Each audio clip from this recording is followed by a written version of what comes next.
African seed melon soup, also known as Egusi soup, really closely related to pumpkin seeds in nutritional profile. High in fat though, hence people with cardiovascular disease and trying to lose weight are discouraged from eating it. Come and I'll show you an oil-free method of cooking this soup. And welcome, how are you doing, guys? So I found some research supporting the use of oil-free cooking for people with autoimmune disease and cardiovascular illness. So guys, if you have a loved one that has any high blood pressure issues, diabetes, autoimmune conditions, come here and let's learn how to eat our African delicacies and with less fat and low inflammation. So if you haven't seen a video, this is African seed melon. I actually extracted the oil. Now this is about 200 grams. It's got a bit of water, that's why it looks lumpy. Normally it comes grinded as a powder. Now, this is all plant-based. We're avoiding animal protein. This diet does not encourage the use of any form of animal protein, and that includes fish. So I have a selection of mushrooms because you know what? Yeah, Nigerians and Africans, we like munching on something when we eat. So I've got dried shiitake mushrooms. These are dried lion's mane, a few here and there, and then some king oyster mushrooms and chestnut mushrooms. Okay, now for the condiments, we need to have our natural umami, and so we have mushroom powder again. We have uziza. This is a spicy pungent flavoring that gives us a local taste. I've got a video on how I process it, and this is ogiri. This is now fermented locust beans. I'll just show you what ogiri looks like. This is what it looks like. It's like iru, but this is fermented to stink really bad. But this brings the bomb. It gives us the flavor that we want. We've also got bitter leaf. Now these are leaves, they've come dehydrated. They're actually like really bitter. That's how they're called bitter leaves, because they're bitter. So they extract some of the bitter taste and saponins and dry it, and we can use it. You still get a bit of the bitter aftertaste, but not as much. Okay, and then finally I have some onion powder. Now there is no oil in this recipe, no oil added, so we want to have this thing a bit colorful. That's why I have my peppers, and I've got one tatashe. Okay, if you've got sweet bell peppers, if that's all you have, or you've got paprika, that will be fine. So first and foremost, we've got this paste here. We want to melt it up. We don't want big lumps in the soup. So I'm just going to add some boiling water, and I'm going to mash it. If you've got a spoon, I've got this. We've gotten this into a nice paste, as you can see, all smooth, no lumps. And next, we're going to have our mushrooms. We want to soak them in some hot water.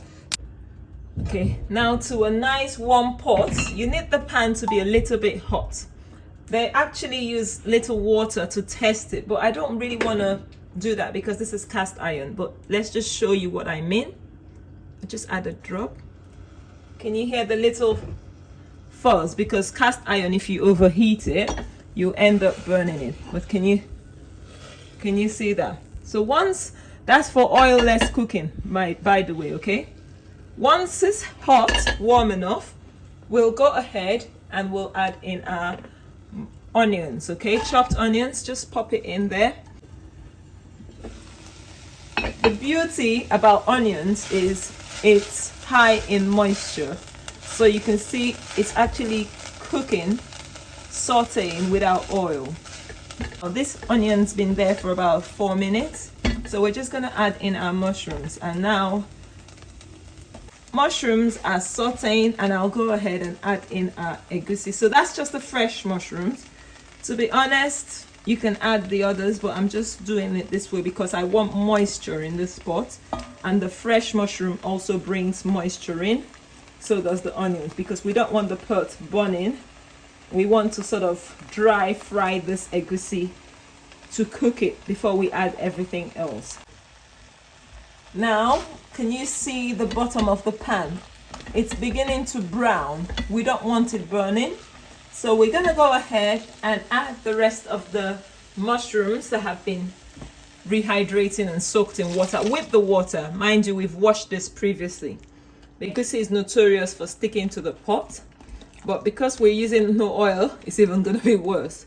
So now, as you can see, we've got a decent amount of moisture, and next we'll go ahead and add other things. So this is our pepper mix. I also added a couple of tomatoes, and then we need to add something else.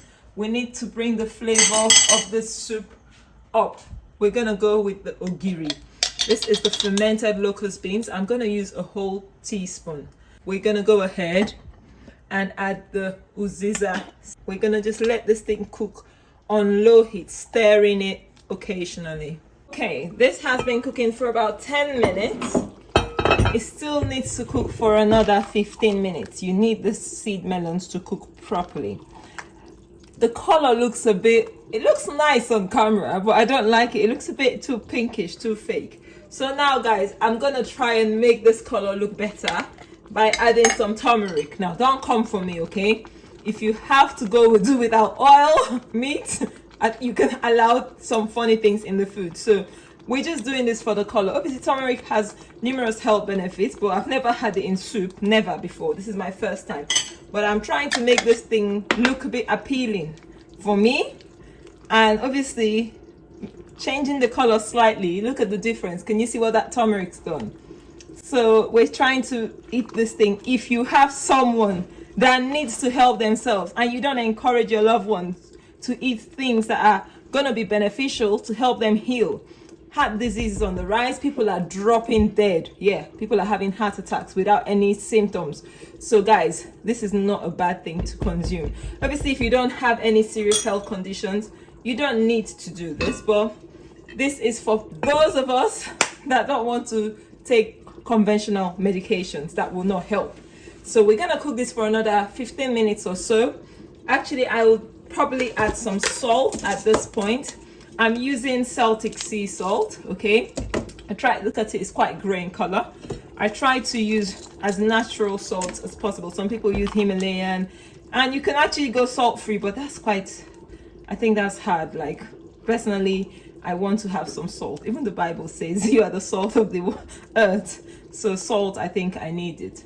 It looks good. The turmeric's done something, which I'm happy with. I'm happy with that. So just let this thing cook, okay? Oh guys, this thing is looking and tasting amazing. So this is after 15 minutes. I don't really want to put the onion powder because I'm happy with the flavor. So finally, and I didn't also add the mushroom powder, same thing, flavor's fine. So if you want to give it more seasoning, you can add your mushroom and onion powder, but the stock from the mushroom has actually enhanced the flavor naturally. We don't need any artificial flavoring, okay? So we just put our bitter leaf. Hey. I'm ready for my swallow. Are you ready to look at the color? This is vibrant. Thank you so much, guys. If you have watched to this point, give this video a thumbs up. Please share this video to someone you know that would enjoy this and would actually be grateful to be able to eat our African delicacies again. Until next time, guys, I'll see you in another video. If you want to know how I make this fufu, it's using my juice pulp, so I don't throw away the juice pulp all the time, but otherwise sometimes I just eat my normal carbs. I don't cut carbs. It's just the fat and the animal protein I remove. Anyway, give this video a thumbs up if you've enjoyed it, and I'll see you in another one. Bye bye.